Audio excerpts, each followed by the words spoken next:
ఒకటి కావాలంటే ఒకటి వదులుకోవాలి. తాజాగా ఒక వార్త, ఫార్మా కంపెనీల భద్రతా చర్యల మీద విచారణ జరిపించాలని జాతీయ మానవ హక్కుల సంఘానికి ఫిర్యాదు అందిందంట. ఎన్హెచ్ఆర్సీ తాత్కాలిక చైర్పర్సన్ విజయభారతిని కలిసి కొంతమంది నాయకులు, ఉత్తరాంధ్రకు సంబంధించినటువంటి వాళ్ళు కంప్లైంట్ ఇచ్చారట. ఇందులో 2 కోణాలు ఉంటాయి. ఒకటి, ఎన్హెచ్ఆర్సీకి దీనికి సంబంధం లేదు, కానీ ఫార్మా కంపెనీలు బ్లాక్మెయిల్ చేయడానికి అవుతుంది. ఫార్మా కంపెనీల దగ్గర పొల్యూషన్ లేకుండా ఉంటుంది అని చెప్తే అంతకంటే వెర్రోడు లేడు. చదువు సంధ్య లేని మొద్దు కూడా ఒప్పుకోడు అక్కడ.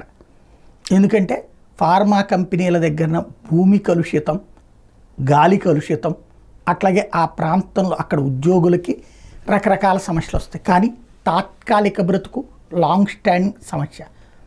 ఇది సహజ సిద్ధమైనటువంటి జీవితంలో బ్రతుకుతున్నాం మనం. ఫార్మా ఏదైతే ఫార్మా సెజ్జులు ఎక్కడైతే ఉంటాయో ఆ ప్రాంతాలలో పరిస్థితులు ఏంటి, ఆ ఫార్మా కంపెనీల దగ్గర వచ్చే కలుషిత వ్యర్థాలు ఎక్కడికి వెళ్తున్నాయి? నథింగ్. ఎక్కడికి పోవట్ల, భూమిలోకి ఇంకుతున్నాయి, లేకపోతే సముద్రంలోకో నదుల్లోకో కాలువల్లోకో తోసేస్తున్నారు. ఇది ఖచ్చితంగా జీవకారుణ్య సమస్య. ఏదైతే సముద్ర జలాలు అంటే జలజీవులు అనేటటువంటి నష్టపోతూ ఉన్నాయి. కానీ ఏంటి పరిష్కారం అన్నటువంటిదే అందకుండా ఉంది.